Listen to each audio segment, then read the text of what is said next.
a su madre naturaleza, el espacio ambiental de Canal Capital, la televisión pública. Hoy vamos a tratar un tema que nos tiene muy inquietos a mucha gente y además porque varios medios de comunicación han sacado artículos y editoriales que nos parece conveniente aclarar. Y es precisamente la delimitación de la zona de páramo. Estamos en el Instituto von Humboldt, en el Venado de Oro, en una zona preparamuna, justamente debajo del páramo de Monserrate, debajo del páramo de Cruz Verde. Estamos con Brigitte Baptiste, directora del Instituto von Humboldt. Y Brigitte, creo que es muy importante que empecemos a aclararle a la opinión pública cómo ha sido este proceso de delimitación, porque la gente en realidad piensa que esto fue una cuestión de un pupitrazo. Como quien dice, en una oficina se decide con un flumáster qué es páramo y qué no es páramo, sobre todo porque hay muchos intereses del sector minero para explotar minerales en la zona por encima de los 3.100 metros. Entonces, por favor, cuéntele usted a la teleaudiencia de su madre naturaleza, ¿cómo ha sido ese proceso? Perfecto, muchas gracias Margarita y bienvenida al Venado de Oro. Gracias. Bueno, el tema de la delimitación de páramos es, como bien dijiste, bastante complejo y delicado. Somos muy conscientes, primero, de las implicaciones que tiene en términos del ordenamiento territorial del país y del ordenamiento ambiental. Los páramos han sido el foco de una preocupación de protección y de conservación, sobre todo de las fuentes de agua, desde hace muchos años, diríamos que décadas, porque los páramos han sido claramente identificados como ecosistemas estratégicos. Desde los años 80 la Constitución habla de los ecosistemas estratégicos y de la obligación de protegerlos. Y yo creo que en general todos los colombianos tienen ya la percepción y la certeza de que sus páramos son fundamentales para la vida económica del país y para afrontar además todo el tema de riesgo asociado con cambio climático que se nos viene encima. Entonces el agua es la razón por la cual más nos preocupa la conservación de estos ecosistemas. El Ministerio de Ambiente en los últimos 20 años, en sus distintas, digamos, fases institucionales, también ha tenido un importante papel en llamar la atención de las corporaciones, de las gobernaciones, para hacer un manejo especial de los páramos. De hecho, desde el 2001 existe la obligación para las corporaciones autónomas de elaborar planes de manejo de sus zonas de páramo, independientemente de que estuvieran, digamos, jurídicamente delimitadas, porque los páramos de Colombia se conocen hace muchos años, digamos, conocemos los trabajos del profesor Gould, del profesor Orlando Rangel, los trabajos del profesor Molano, Joaquín Molano, y muchas personas que han trabajado, el profesor Van der Hamen, Una base por supuesto. científica muy importante. Es decir, hay una base científica de 40 años, Sí. Eso no se improvisa. No, para nada, entendiendo, digamos, las características de la vegetación, del clima, de la geología, de manera que ya había una intención muy clara, que es la que recoge el plan de desarrollo, y cuando manifiesta la necesidad de que Colombia explícitamente delimite sus páramos y excluya estas áreas de la actividad minera, de la actividad de extracción de hidrocarburos, Perdón, eso lo dice la y ley. la actividad agropecuaria también. Eso lo dice la ley, claro. Fue el Congreso de la República, por iniciativa del gobierno actual, quien aprueba en la ley del plan de desarrollo ese requerimiento. Y además dice pues, que ese es un proceso técnico, científico, que debe quedar en manos de las instituciones adecuadas, y por eso el Instituto Humboldt es llamado por el Ministerio de Ambiente a construir la delimitación oficial de los páramos, que será la que adopte el Ministerio posteriormente mediante algún acto administrativo. Creo que ahí es muy importante entender que el papel del Instituto Humboldt es técnico-científico. Exacto, nosotros mantenemos, digamos, independencia de criterio respecto a los intereses y las fuerzas en conflicto para tratar de producir el mejor conocimiento para la toma de decisiones. Y precisamente en un momento, perdón la interrumpo, en un momento donde debe haber muchas presiones por parte del sector privado, precisamente porque ya hay unas inversiones millonarias en zonas de exploración minera, donde en este momento no se quisieran perder esas inversiones. Claro, claro. Pero entonces estamos con una base científica muy seria, con criterios que vienen desde 40 años, con científicos de alto reconocimiento para llegar a estas propuestas. Exacto. La norma dice que entre tanto se hace ese proceso técnico de delimitación con una resolución muy específica, se necesita un nivel de detalle ya importante para poder definir qué es páramo y qué no es para los efectos del licenciamiento, sobre todo para los efectos del ordenamiento, porque en términos ecosistémicos, pues los ecosistemas no tienen límites estrictos. Claro, entonces, jurisdicción. No tiene, exacto, no hay una jurisdicción administrativa ecológica porque además los ecosistemas cambian a través de los años, son dinámicos, etcétera, etcétera. Entonces, para efectos de esa delimitación, adopta un trabajo que había hecho el Instituto en el año 2006-2007 que se llama el Atlas de Páramos de Colombia, que se los voy a mostrar. Sí, por favor, porque es importante que se vea que la gente conozca. Eso es un bellísimo libro, exacto, Atlas de Páramos de Colombia. Que es un trabajo de un compendio general sobre la información y conocimiento geográfico y ecológico de los páramos de Colombia. Es un atlas, además, que está publicado con el apoyo de la Embajada de los Países Bajos en ese momento, liderado por el Ministerio de Ambiente, Vivienda y Desarrollo Territorial, que en ese momento era el que llevaba la batuta, y adoptado de manera oficial por el IDEAM y por el IGAC. Digamos, sintetiza información de muchas fuentes. Instituto Geográfico Agustín Codazzi. Instituto Geográfico Agustín Codazzi, correcto. Esa es la... Sí, aquí tratamos de que los acrónimos para toda la teleaudiencia sea muy clara, para que ustedes conozcan el número de instituciones que están implicadas en todos estos estudios. Además, qué bellas fotos. Exacto. Entonces, aquí hay un equipo científico que es el que lidera ese trabajo en su momento. Y digamos, es un trabajo con una independencia total, incluso de lo que nosotros estamos haciendo ahora, porque estas personas ya en muchos casos están en otras universidades o están desempeñando otros cargos. Sí. Entonces, la norma, cuando adopta este instrumento, claramente reconoce pues, que no fue creado para los intereses de nadie en particular en el año 2007, sino del país. Y de los páramos. Exacto, para la defensa del interés público. Correcto. Entonces, este atlas contiene la identificación de los 34 complejos de páramo de Colombia. ¿Qué quiere decir complejos de páramo? Son aquellas regiones donde de la alta montaña ecuatorial, donde convergen y confluyen una serie de picos y de ecosistemas de alta montaña que configuran un gran sistema de páramo, ¿cierto? Los páramos, esos 34 complejos de páramo, están distribuidos en las 3 cordilleras, en la Sierra Nevada de Santa Marta. Cada uno tiene unas características particulares propias pues, de la latitud en la que están ubicados, si están más al norte, como por ejemplo Perijá o la Sierra Nevada, o más al sur, como el Galeras o como Coconucos. ¿Esta delimitación de los páramos se hace en función de cada páramo? ¿Cómo es el procedimiento? Claro, eso es una muy buena pregunta. Entonces, el criterio general para uno que reconoce el ciudadano común del páramo tiene que ver con aspectos de su fisonomía, es decir, de la apariencia de la vegetación y un poco el clima.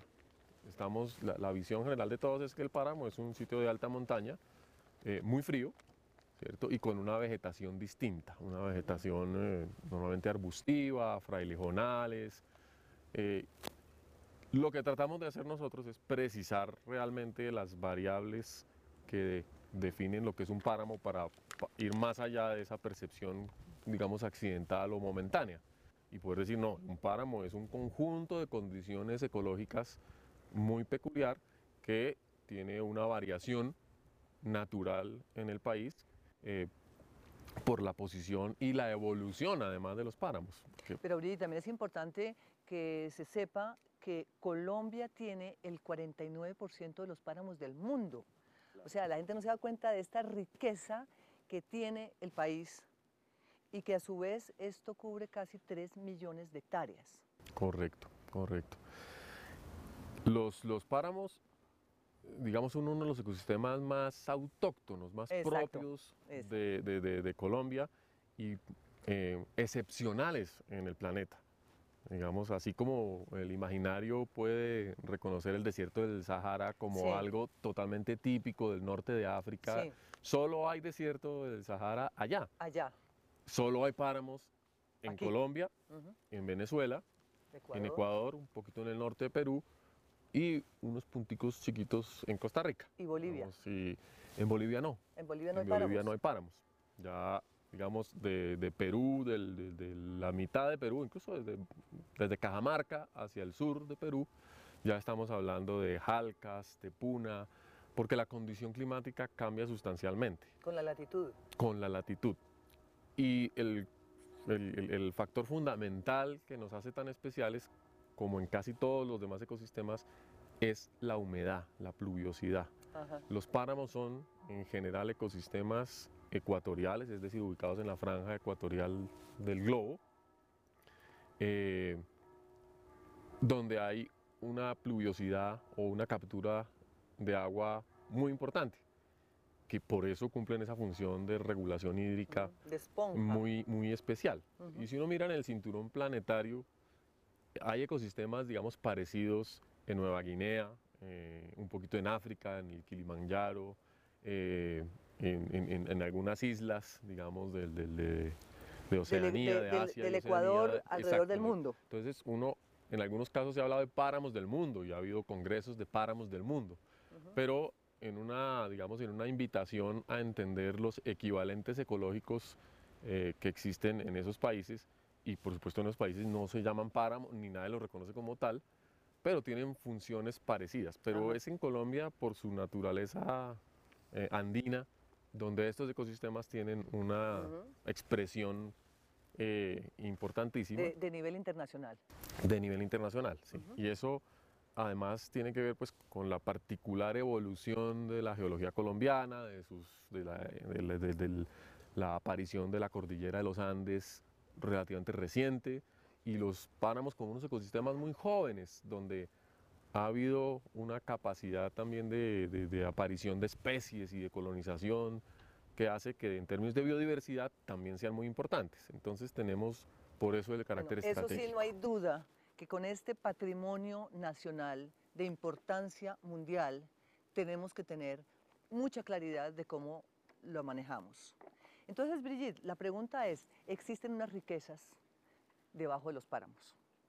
Riquezas como el oro y otros minerales. ¿Cuál es la posición que asume el gobierno frente a este modelo extractivo? Pues las actividades mineras, como lo reconoce el mismo sector y el Ministerio de Minas y Energía, tienen un impacto ambiental normalmente alto. Es decir, la extracción de un recurso que está en el suelo implica movilizar grandes cantidades de tierra, implica alterar, digamos, la hidrología, la edafología, el suelo, el paisaje, y por eso, digamos, el particular cuidado que se pone en el licenciamiento a los proyectos mineros. Entonces, y en el caso del páramo, el riesgo que plantea una actividad minera con esas condiciones, pues es tremendo, porque estamos hablando de la zona donde se capta, se regula, se filtra gran parte del agua que configura el nacimiento de los principales ríos del país. El 70% de la población colombiana depende de agua que nace en páramos cercanos. ¿El Bogotá, 70%? El 70%, claro, porque Colombia es un país donde la mayoría de la población vive en la región andina y utiliza agua que viene por gravedad de páramos cercanos. Bogotá depende de Chingaza, depende incluso aquí de Cruz Verde. O sea que la responsabilidad de otorgar licencias de explotación y otros usos de sectores productivos en la zona de páramos es sumamente delicado. Claro, son ecosistemas de gran sensibilidad, muy vulnerables, y ese riesgo, digamos, es lo que los ha puesto en la mira de la administración pública y del sector ambiental y del SINA en general. Entonces ahí es donde nosotros entramos como a sintetizar el conocimiento que se ha producido en el país acerca de los páramos, porque no es que el Humboldt haya empezado a hacer este trabajo por primera vez y se inventó la rueda. No, hay publicaciones, como les decía, de hace muchos años. Sí. Y lo que hemos hecho es sintetizar toda esa información y tratar de dar una visión nacional y unos criterios nacionales Sí. respecto al manejo de los páramos. Que haya características regionales específicas es algo que va apareciendo a medida que se incrementa la necesidad de un manejo más preciso, de un manejo más que reconozca esas condiciones particulares de los páramos de Boyacá versus los páramos del Nevado del Ruiz versus los páramos de Nariño. En la medida en que vamos produciendo un conocimiento más detallado, claramente la función de autoridad ambiental va migrando, digamos, del centro hacia la región, y son las corporaciones regionales las que tienen más información y las que tienen la capacidad de hacer la gestión y hacer cumplir la ley.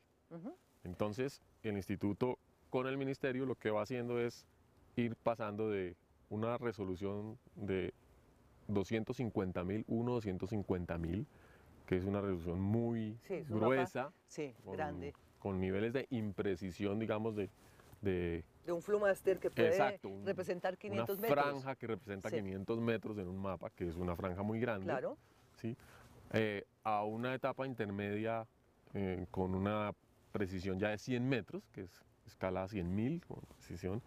Y finalmente lo que ordena la ley, que sí es delimitar los páramos a escala 1.25.000. Bueno, vamos a ir a una entrevista para que ustedes vean el complemento de una visión desde el Ecuador, que ha pasado también con el extractivismo, en este caso de hidrocarburos. Y ya volvemos con Brigitte Baptiste desde el Instituto von Humboldt. Mi nombre es Esperanza Martínez, yo soy del Ecuador, pertenezco a un colectivo que se llama Acción Ecológica y trabajo en una red internacional que sigue temas petroleros que tiene como nombre Oil Watch. Bueno, yo vengo del Ecuador y el Ecuador es un país de una matriz profundamente extractivista. Nosotros somos un país que ya tenemos como 50 años de haber empezado a exportar petróleo y cuentan mis padres, de hecho alguna vez yo le oí a mi madre decir que cuando descubrieron y exportaron el primer barril de petróleo, el Ecuador iba a ser como Kuwait, íbamos a pasar a convertirnos en un país desarrollado. Sin embargo, después de todos estos años de ser un país exportador, si nosotros miramos cuál es la historia verdadera del Ecuador, vemos que la secuela que dejó esta actividad petrolera ha supuesto territorios inmensos sacrificados por la actividad, y cuando digo sacrificados lo digo en términos reales porque son zonas en donde ya la vida es muy difícil, donde los niveles de cáncer son muy altos, en donde se viven los niveles de empobrecimiento más graves, ¿no? De acuerdo a los índices de desarrollo humano, uno ve que las zonas en donde se saca más petróleo son las zonas más pobres. Que a más número de pozos hay más número de enfermos y más número de gente sin escuela y más número de gente con dificultades de abastecer sus necesidades básicas, es decir, gente que está en la línea, que está por debajo de la línea de la pobreza. Nosotros entonces, de esa idea de un país que iba a saltar a ser un país rico, a ese reencontrarnos, digamos, y mirarnos y vernos un país con todas estas historias lacerantes, pero además con una economía débil, un país en donde salir, digamos, en donde vamos de tumbo en tumbo, con crisis de inestabilidad económica que se traducen también en inestabilidad política, vemos que nunca fue lo que nos pintaron que iba a ser. Que más bien el petróleo, digamos, le condenó al Ecuador a un modelo de dependencia y a un modelo de empobrecimiento progresivo, en donde cada vez tenemos que buscar y extraer más petróleo para cubrir las deudas y las necesidades que nos genera justamente la actividad petrolera. Es interesante, el Ecuador es petrolero porque eso es el petróleo. Es decir, uno muchas veces ve solamente una cara del tema petrolero y uno dice el petróleo genera ingresos, punto, eventualmente algo de trabajo. Pero la otra cara de la moneda, la que se da en los territorios, es que el petróleo genera enfermedades, genera empobrecimiento, genera pérdida real de trabajo, es decir, genera un número de empleos de trabajadores, pero la pérdida generalizada del trabajo campesino, por ejemplo, y pérdida de otras oportunidades. Ahora en el Ecuador nosotros tenemos ya una sentencia en un juicio que es llamado el juicio del siglo, que es un juicio contra una de las empresas más poderosas en materia petrolera, que es la empresa Chevron Texaco, antes era solamente Texaco. Y con esta sentencia, después de haber trabajado casi 20 años, 19 años, digamos, de construcción y elaboración de pruebas, porque la empresa nos orilló a los ecuatorianos a tener que documentar las pruebas de todo lo que se estaba argumentando en el juicio. Es decir, había que documentar la contaminación y su gravedad, la tecnología que usaron y la tecnología que estaba disponible, lo que ahorraron con esa tecnología y lo que realmente ganaron, digamos. Y ahora tenemos unas ideas, unos números bastante más cercanos de qué es lo que implica la actividad petrolera. Y entonces tenemos cifras que nos permiten ver que, de acuerdo a los costos de reparación, que si se aplicara, si hubiese que hoy reparar, digamos, lo que el juez establece es que por cada barril derramado habría que invertir más o menos como $6 para limpiarlo. El Ecuador nunca ganó tanto, digamos, en términos reales y proyectado en el tiempo. Pero no solo eso, la sentencia plantea una cosa fundamental, y es que eso no era suficiente porque no se podían restaurar muchos de los daños, digamos, los muertos están, los enfermos con cáncer van a estar enfermos mientras dure su enfermedad, los ríos están contaminados, los sedimentos están ahí. Entonces el juez lo que planteó es como todos estos daños no pueden realmente monetarizarse porque son daños irreparables, incalculables. El juez dijo vamos a establecer un fondo de daño moral, digamos, vamos a configurar una figura de daño moral. Y le dijo a la Texaco, digamos, asumamos que pudo no haber sido intencional. Si no fue intencional, pidan perdón. Si ustedes piden perdón, la sentencia es lo que es la sentencia. Si no, es el doble. Eso fue el resultado de negligencias, de mal manejo, pero sobre todo de un criterio de ahorro, de negocio. Las empresas hacen negocio, las empresas llegan a nuestros países o a los suyos y buscan hacer negocio. O sea, ¿qué significa el negocio? Invertirlo menos para sacarlo más. Y entonces ellos usaron una tecnología, ellos tenían patentes de tecnologías mejores en Estados Unidos, pero aquí utilizaron las más baratas, digamos, en el Ecuador, digo, como pasa también en Colombia o en general en los países del sur. Y entonces nosotros tenemos que, si sumamos ese daño moral, que ahora en las causas que se hacen en materia de reparación se puede inclusive cuantificar, tenemos que el costo de reparación de un barril de petróleo supera los $12.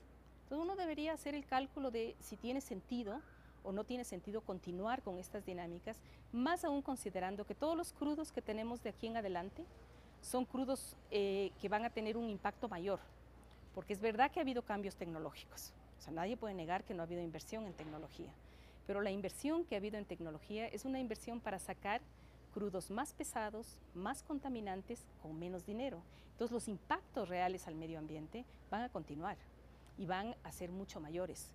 Bueno, yo creo que Ecuador de todas maneras tiene sus señales de ser de un país que de la época anterior al petróleo ahora se modernizó un poco, aparecieron nuevos grupos, digamos, económicos, pero es un país en donde la desigualdad es mayor, es decir, lo que permitió es un modelo de acumulación de un cierto sector de la población ligado a los mercados, ligado al sistema financiero, ligado a las exportaciones y las importaciones.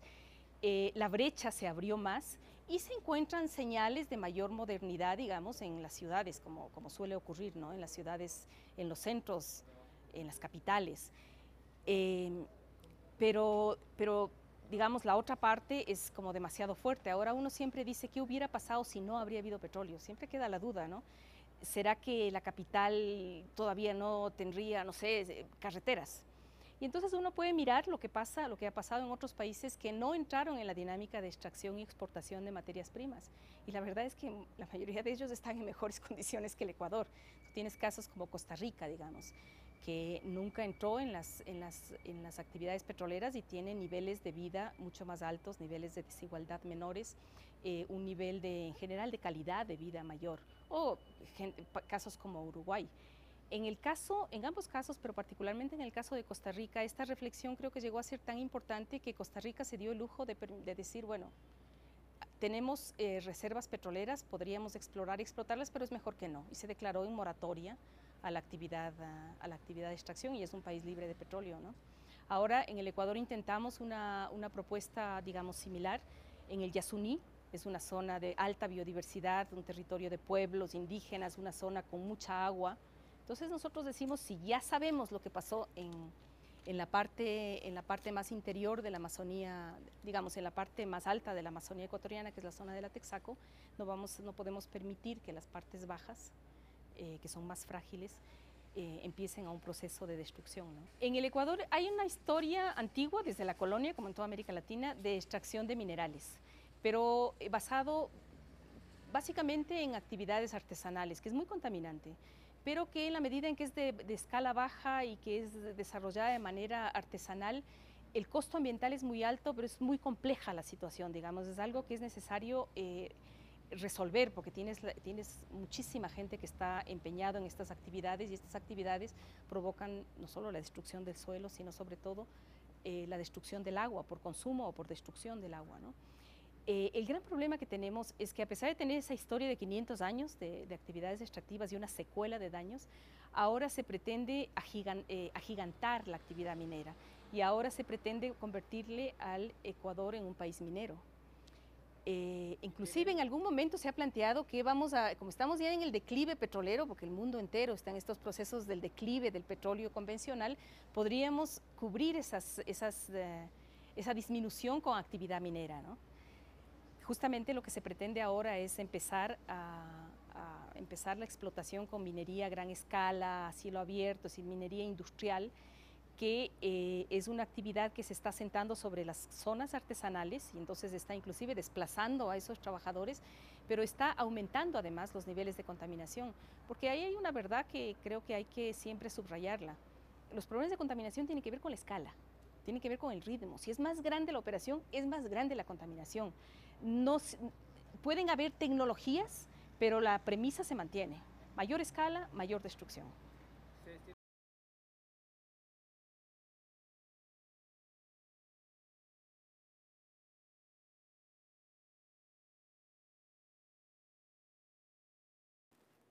Seguimos charlando con Brigitte Baptiste, directora del Instituto von Humboldt, adscrito al Ministerio de Ambiente y Desarrollo Sostenible.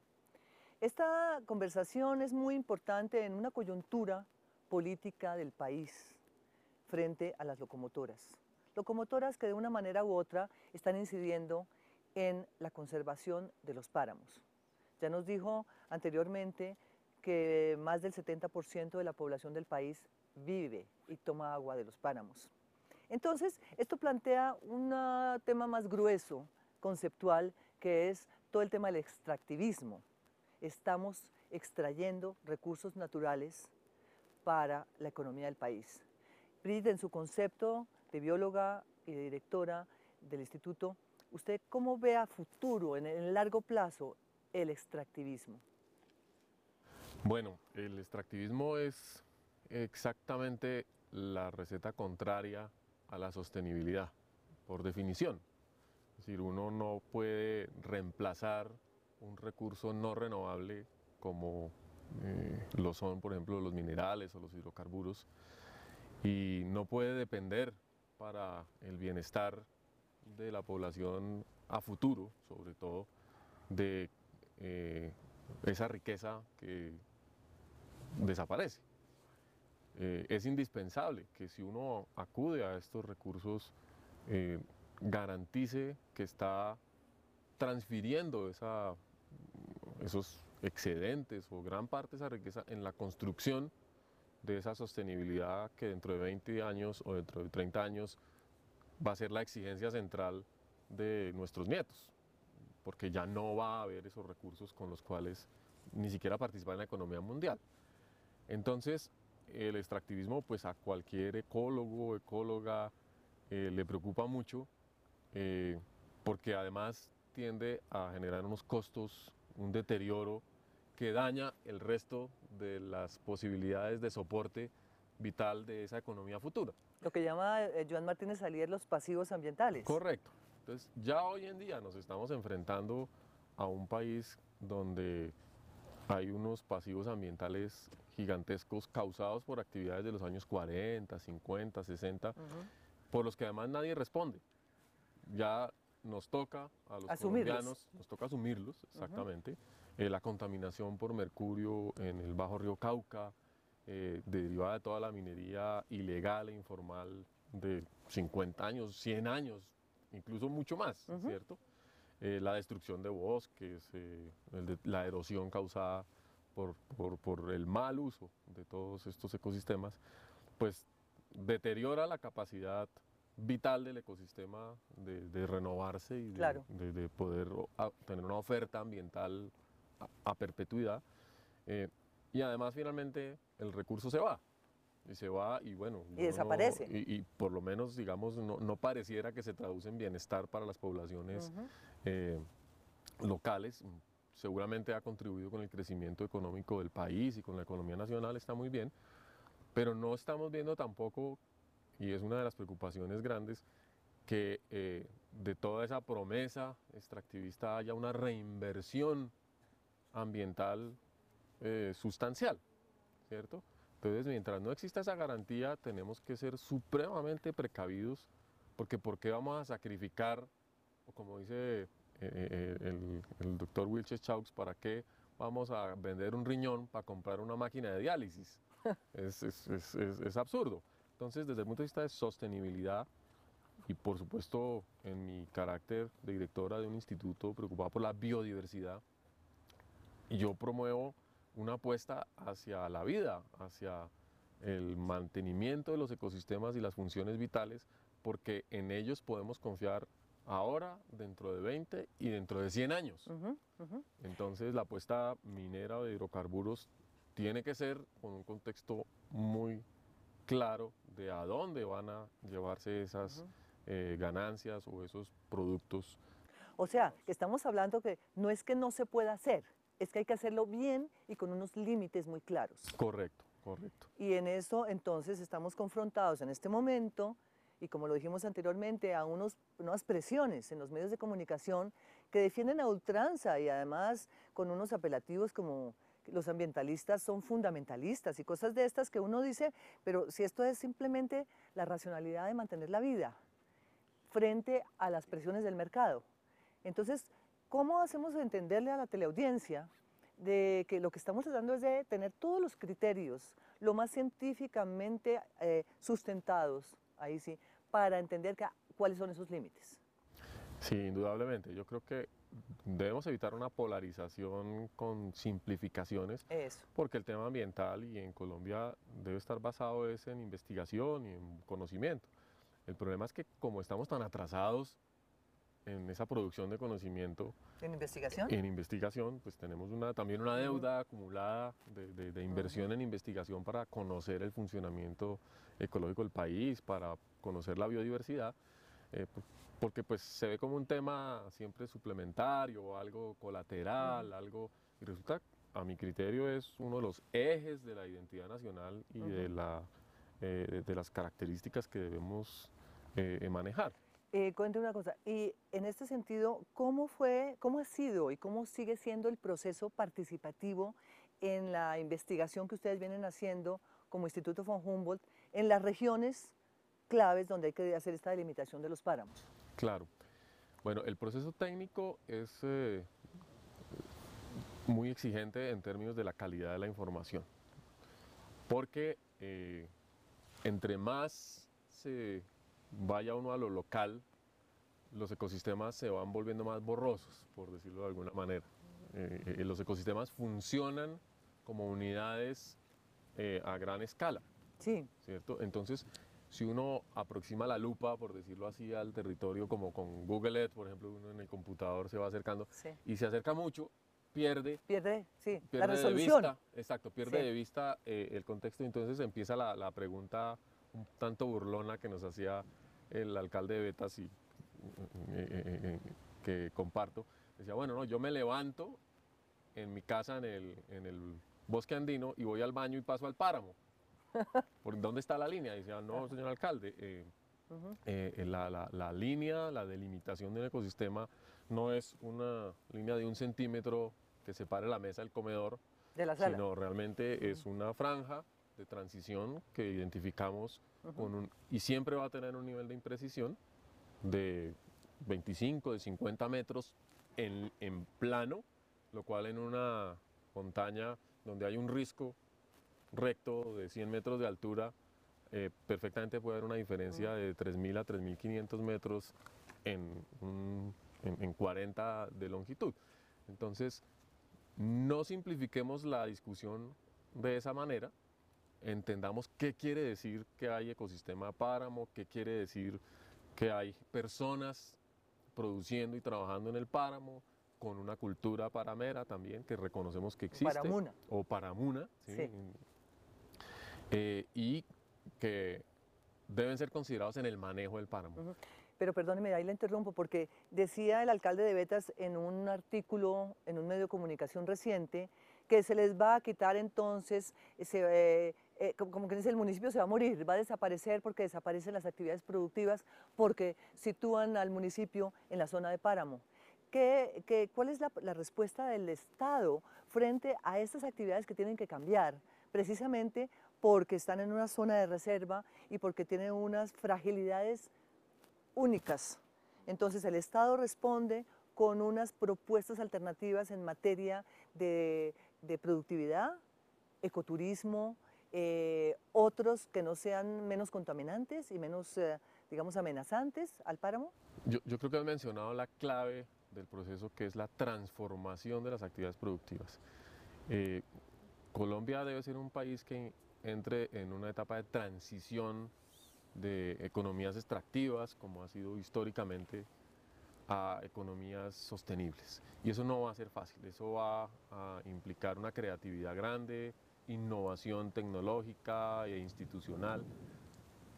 Y en alguna parte eso se va a sentir más duro que en otras. Y es el caso, por ejemplo, de estos municipios de alta montaña, que van a requerir un esfuerzo muy particular e inversiones importantes de parte del Estado para garantizar que en la transición no se violen los derechos de minorías, de campesinos, claro, que han vivido siempre en áreas de alta montaña y que además son desplazados de hace 50 o 70 años de otras áreas de del áreas país. más bajas. Sí. Entonces, también definitivamente hay un tema de justicia y de equidad que hay que considerar en lo que va a pasar. O sea que esto es un tema que no compete solamente al Ministerio de Ambiente y Desarrollo Sostenible, sino a otros ministerios que están igualmente comprometidos para que la política pública, tal como lo manda el Plan Nacional de Desarrollo, sea coordinada y entendida por el conjunto de la población.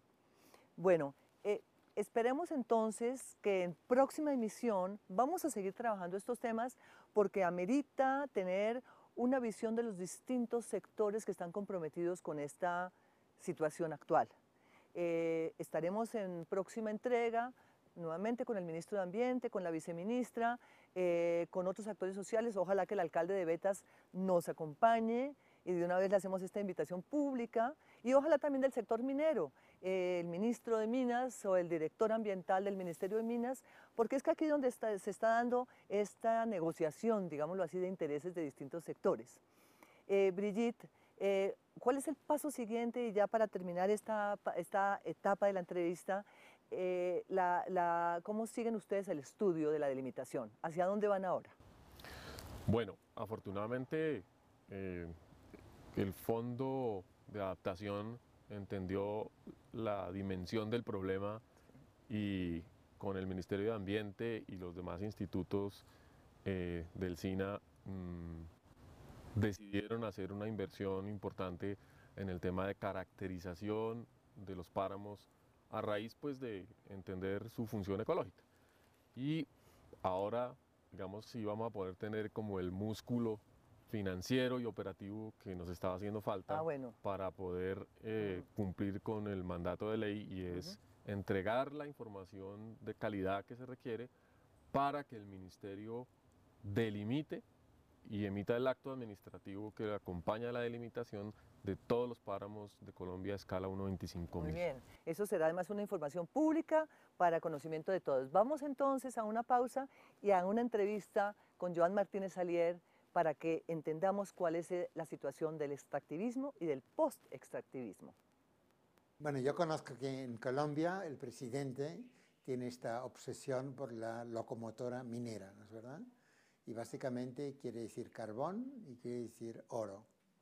Y en este momento creo que hay problemas tanto con el carbón como con el oro. Y se parecen de alguna manera, ¿no? Con el oro hay conflictos en Tolima, la Anglo Ashanti Gold quiere sacar oro de Cajamarca y la gente local, como pasa en muchos lugares del mundo, se opone. Son agricultores que se oponen porque van a perder todo lo que tienen, a cambio de unas promesas que no son muy creíbles y que será para 10 años, 15 años de una cierta bonanza y luego se acaba el oro y queda la contaminación, ¿no? Este es un ejemplo de muchos que hay. En Perú hay una lucha terrible en un lugar que se llama Yanacocha, un proyecto Conga, que ha habido muertos, que por poco han caído 2 primeros ministros de Humala, y da un poco lo mismo si el gobierno es neoliberal, como acá, o si es más de izquierda, como se supone que es en Perú con Humala, ¿no? Esto es minería de carbón, de oro. En minería de carbón, yo he estado mirando con otro grupo de aquí, incluso la Contraloría está interesada en ver temas del Cesar y también de la Guajira, ¿no? El Cerrejón, que debe ser la mina a cielo abierto más grande de América Latina, 40 millones de toneladas de carbón que se exportan al año. Esto es una barbaridad, es casi como hay 47 millones de colombianos y están exportando ustedes como 90 millones de toneladas de carbón, casi como 2 toneladas por persona, como 5 kilos de carbón al día para cada colombiano, ¿no? Si lo miramos en energía, son 30 o 40 mil kilocalorías al día, que es como 20 veces casi, ¿no?, lo que uno come cada día de comida, la energía. O sea, que exportan como 20 veces la energía, solo del carbón, ¿no? Es una cosa brutal, casi menos que el petróleo de Venezuela, pero muchísimo. Entonces, ¿qué problemas hay? Hay problemas del transporte, ¿no?, del tren que va a Santa Marta o del tren que va a Puerto Bolívar, con la población Wayuu, que nunca ha dado consentimiento. Hay problemas de calidad del aire. Hay muchas enfermedades respiratorias agudas y parece que hay estadísticas de cómo esto afecta a población vulnerable, por ejemplo, niños, ¿no? Y los pediatras están preocupados y todo el mundo. Entonces la compañía bota el aire sucio por encima de los niveles legales, en partículas, ¿no? Partículas, esto se llama materia particulada de cierto diámetro, y se está midiendo esto, y por tanto esto es lo que afecta a la salud. Y la compañía no paga esto, no paga ni el daño a la salud, ni hace las inversiones necesarias para que no hubiera. Cuando digo la compañía, quiere decir Drummond, quiere decir Billington, quiere decir todas las compañías que haya, Strata. Las mayores compañías mineras del mundo están todas ahí. Luego, ¿qué más hay? Hay mucha afectación al agua, ¿no es verdad? El agua sale contaminada, esto se sabe, y sobre todo las capas freáticas, el manto freático está descendiendo muy deprisa, ¿no? Entonces, esto es algo que las compañías no pagan por el agua, lo que deberían pagar por lo menos, ¿no? Todo esto le llamamos pasivos ambientales, costos ambientales. Una empresa, cualquier empresa, tiene un activo, que es lo que tiene, la cuenta en el banco, si tiene dinero, los edificios, las materias primas que compró. Esto es su activo.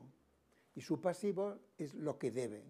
Le debe a los proveedores, igual le debe al fisco también impuestos, quizá debe la seguridad social, debe el alquiler quizá del local, ¿no? Le debe plata a los accionistas, quizá. Esto es el pasivo. O sea, pasivo es lo mismo que deuda. Entonces, en la contabilidad de las empresas de carbón, pero de cualquier empresa que está explotando el ambiente, ninguna cuenta las deudas ecológicas, porque no les obligan. No les obligan. Solamente cuando hay un juicio, como Chevron Texaco ahora en Ecuador, este juicio enorme, que ha habido ya 2 jueces que han dado razón a los demandantes, dicen que Chevron debe pagar en este momento como 18.000 millones de dólares, ¿no? Uno de los juicios, o BP en el Golfo de México, ¿no? Cuando British Petroleum se tuvo el escape de petróleo, pues tendrá que pagar algo. Pero y quizá Drummond ahora, por esta barcaza que recién se hundió con carbón en Santa Marta, ¿no? Es una cosa chiquita relativamente, pero tendrá que pagar una multa por lo menos. Debería pagar una multa. Entonces, solo cuando hay un accidente salen los pasivos ambientales. Pero estos pasivos de cada día, ¿no? La deuda que va acumulando por la salud de las personas, porque está usando el agua mucho más allá de lo que tiene permiso y la está contaminando, porque ha estado deforestando mucho más de lo que tenía permiso para hacer, y porque ha desviado el río Calenturita, se llama en el Cesar, y quieren desviar el río Ranchería en La Guajira, ¿no? La compañía Cerrijón. Todos estos daños no están contados en la contabilidad. Y por tanto, tampoco la contabilidad macroeconómica, el PIB, ¿no? Seguro que todo el mundo ha oído hablar del PIB, el Producto Interior Bruto. Salen todos los ministros en Colombia y en todas partes del mundo a decir el PIB subió 4%, 5%, queremos que suba el 7%, ¿no? Bueno, en Europa ahora con uno que subiera por ciento ya estarían contentos, ¿no? Y el PIB es como el Dios casi, la cosa más sagrada de la economía es que suba el PIB, ¿no es verdad? Y el PIB está mal contado, porque todas estas deudas ecológicas, estos daños, no se restan del PIB, ¿no es verdad? Y algunas las podríamos valorar en dinero, sabríamos cómo valorar en dinero algunos de estos daños, y otros no. O sea, si los niños pierden la salud, ¿qué sentido tiene valorar en dinero? Bueno, quizás sí, ¿no? ¿Qué gastos hay de medicinas, el mal rato que pasa la familia, lo que el niño está sufriendo, etcétera? Pero el tema no es el dinero, el tema es que no tuviera mala salud, ¿no es verdad? Y lo mismo cuando desaparece un bosque. Lo podemos contar, bueno, aquí tengo un libro recién publicado con unos colegas de economía ecológica, y allí está lleno de cifras de cómo se calcula cuando un bosque, un manglar, o un bosque como sería en el Cesar, un bosque tropical seco, desaparece, ¿no? Entonces podemos decir que servicios ambientales deja de proporcionar el bosque, ¿no es verdad? De captura de carbono, de reciclaje del agua, de sostenimiento contra la erosión del suelo, y ponerle un valor económico. Pero el tema yo creo que no es económico. Si desaparece una especie endémica, pues esto qué valor tiene económico. Pero total, para resumir, el negocio del carbón y de la minería en general empobrece localmente a la gente. Esto se sabe en todas partes. Y yo creo que incluso empobrece al país en conjunto, ¿no? Empobrece al país porque el país piensa que está creciendo la economía y realmente lo que está es agotando un recurso y contaminando. Esto es lo que se ve. Y por tanto también vemos en el aspecto social, no en el económico, en el aspecto social, que hay muchos conflictos ambientales en todas partes. Y es lo que estudio. Estamos estudiando con un grupo grande de una investigación de 23 grupos alrededor del mundo, con plaza de investigación europea. Estamos haciendo como un catálogo de conflictos ambientales en el mundo, ¿no? Conflictos ambientales y ver sus causas. La causa, claro, es el crecimiento de la economía, que depende del petróleo, del carbón, del gas y que produce residuos. Hemos aprovechado este rato en este sitio maravilloso, respirando un aire puro, zona prepáramo. Prepáramo antes del páramo de Monserrate y el páramo de Cruz Verde en Bogotá, Colombia, Distrito Capital.